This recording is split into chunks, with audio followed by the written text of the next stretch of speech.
Steve Blythe with the ECO RODI system from J.Racenstein. ProTool. This device is simple to use. Water goes in here, comes through the RO membrane, then comes out the DI to your pole.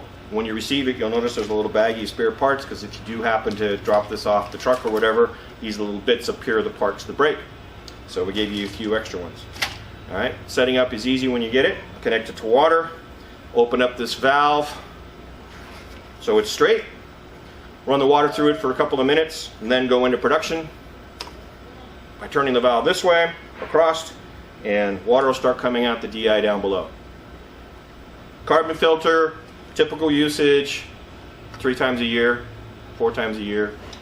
DI filter when your TDS meter tells you to, because the output has risen above 10.